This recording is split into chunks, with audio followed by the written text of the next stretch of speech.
Night of June 30th, 1944, Saipan.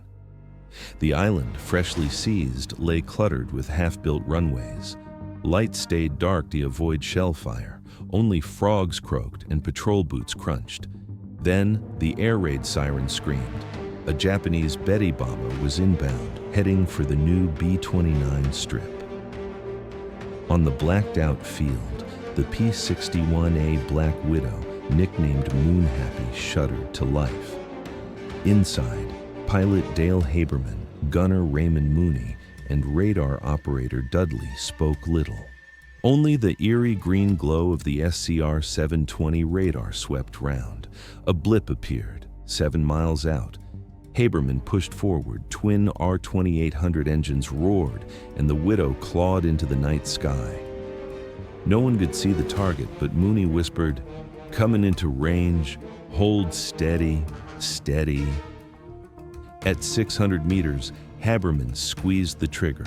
8 barrels, 420mm 450 cal, erupted, lighting the cockpit with fire. The G4M Betty exploded in a red fireball, plunging into the sea off Saipan. For the first time, the Japanese learned that night once their shield was now hunted by America's first purpose-built night fighter, the Black Widow. What stunned Japan was not just that the P-61 shot down a Betty that night, but how it did it. This was America's first aircraft designed from the ground up as a night fighter, not a bomber conversion, not a day fighter fitted with radar, but a machine built to own the night.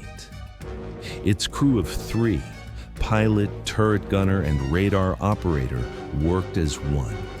Behind them, the SCR-720 radar, weighing nearly 400 pounds, swept the skies. On its 10-centimeter wavelength, it could detect bombers up to 12 miles away, guiding the Widow into firing position in total darkness.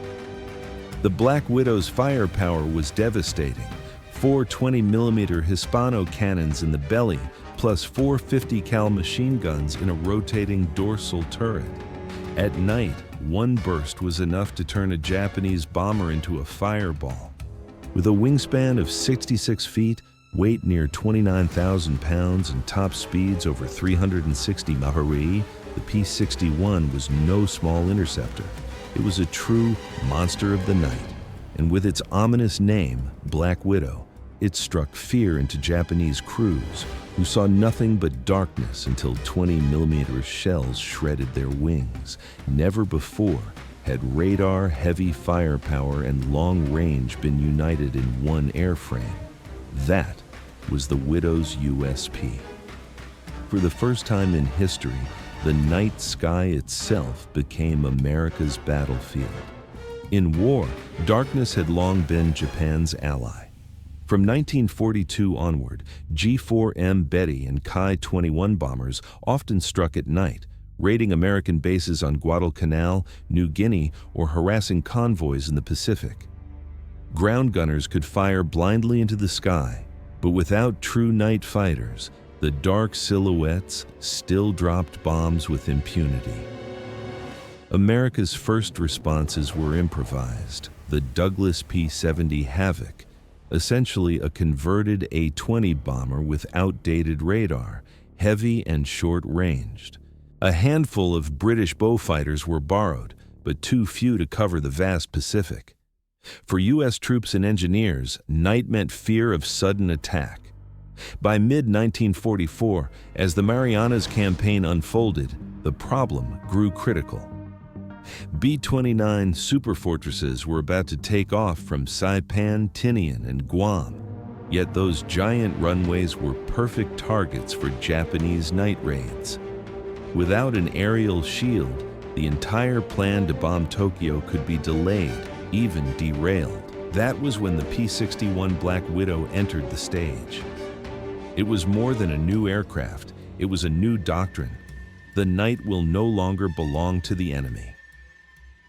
With its SCR-720 radar, three-man crew, and crushing firepower, the Widow promised to strip Japan of its last refuge, darkness itself. And that is why its arrival left the Japanese so stunned. To grasp the Black Widow's true power, look at the numbers. The P-61 stretched 66 feet across the wings, nearly 49 feet long, with a maximum takeoff weight over 35,000 pounds, the size of a medium bomber. Its power came from two Pratt & Whitney R2800 double Wasps, delivering more than 4,000 horsepower combined. Top speed, 366 km/h of 589 km/h at 20,000 feet. Service ceiling, nearly 45,000 feet. Range, over 1,000 miles. Its greatest distinction was the SCR-720 radar, operating at 10 centimeter wavelength, detecting bombers at 712 miles, sometimes up to 1220 kilometers. In darkness, the radar operator locked the target, guiding the pilot to close in unseen. This was the first U.S. fighter built around a true long-range airborne radar, making night skies an American domain. Its firepower was crushing. 4 20mm Hispano cannons in the belly, plus 4 50 cal Browning machine guns in a rotating dorsal turret. One burst could shear the wing off a Japanese G4M Betty or Kai-67 Peggy. Comparison, the P-70 Havoc was merely a converted bomber, slow and radar poor. The British Beaufighter worked well but had limited range. The P-61 combined long legs, speed, advanced radar, and overwhelming armament, turning it into a nightmare for Japanese pilots. With 706 built between 1944-45, the Black Widow was never as numerous as Mustangs or Thunderbolts. But each one carried a unique mission, stripping the night, the enemy's last refuge, away. Night of June 30th, 1944, Saipan. The runway for the new B-29s lay half-finished, bulldozers and steel beams scattered. Engineers worked under dim lamps when the air raid siren tore through the silence. Japanese bombers inbound. One hit on the strip could shatter America's dream of launching from the Marianas. At the end of the blacked-out runway, the P-61A Black Widow, nicknamed Moonhappy, roared to life. Pilot Dale Haberman at the controls, turret gunner Raymond Mooney at his guns, and radar operator Sergeant Dudley glued to the glowing SCR-720 scope. "Betty, heading 070, altitude 7 closing fast," Dudley whispered. Haberman shoved the throttles. Twin R-2800s howled. The 35,000-pound aircraft lunged skyward into pitch black. They saw nothing but a wall of night. Mooney's finger trembled on the trigger.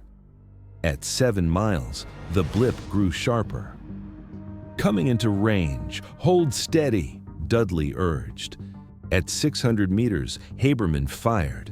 8 barrels, 4 20mm Hispanos, 4 50 cal Brownings spat fire, lighting the cockpit.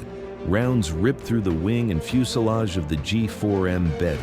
In an instant, the bomber erupted into a fireball, broke apart, and plunged into the sea off Saipan.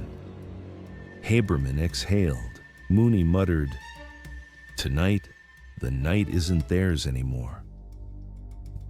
It was the first combat kill for the P-61 in World War II, on Saipan, at the very moment Japan trusted darkness to halt the American advance. On the ground, engineers cheered, knowing a black ghost now guarded their skies, letting them keep building the giant B-29 bases. For Japan, the shock was profound. One surviving pilot later admitted, "We saw nothing, only darkness." Then suddenly, the aircraft shuddered as 20mm shells tore in. The night, once our shield, betrayed us. That night, Moonhappy did more than shoot down a bomber. It shattered Japan's faith in the darkness. From then on, each sunset carried a new terror, the name Black Widow. After the opening victory at Saipan, the Black Widow quickly proved its strategic worth. Through the summer and fall of 1944, the 6th and 548th Night Fighter Squadrons stood nightly guard over B-29 airfields at Saipan, Tinian, and Guam. The Japanese did not quit. They launched dozens of night raids, G-4M Bettys and Ki-67 Peggies, aiming to crater runways and ignite fuel dumps.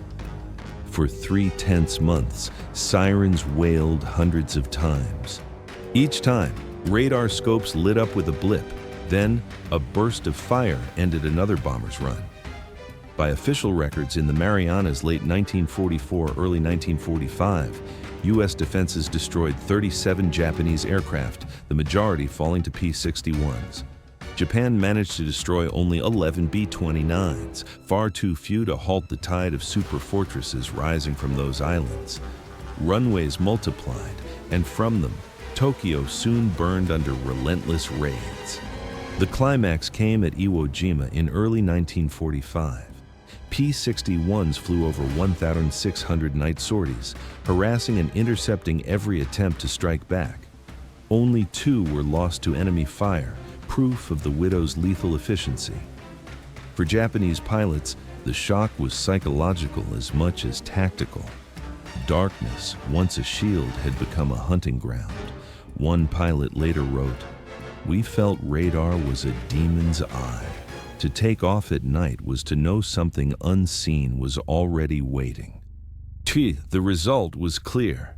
The Marianas airfields remained secure. B-29s could launch at will, and the United States achieved absolute mastery of the night skies, a domain the Japanese had never prepared to contest. The P-61 Black Widow never became as famous as the Mustang or the Thunderbolt, but its strategic legacy was unmistakable. For the first time, America owned the night. Before 1944, darkness was Japan's shield. They relied on night raids to offset daylight inferiority. But with the Black Widow, the balance flipped. The SCR-720 radar turned darkness into an electronic daylight, where every Japanese bomber appeared as a glowing blip. Instead of hidden hunters, they became hunted prey. This not only safeguarded B-29 bases, but reshaped morale. American engineers could keep building by night, soldiers could rest easier, while Japanese crews lived in dread, knowing a Black Widow might already be stalking them. Technologically, the Widow launched a new era, the age of all-weather fighters. What the P-61 pioneered, airborne radar, 3-man teamwork, heavy integrated armament, set the template for post-war interceptors.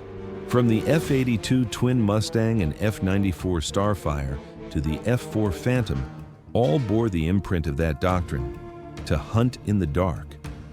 The larger lesson: a weapon need not be built in the tens of thousands to change a war.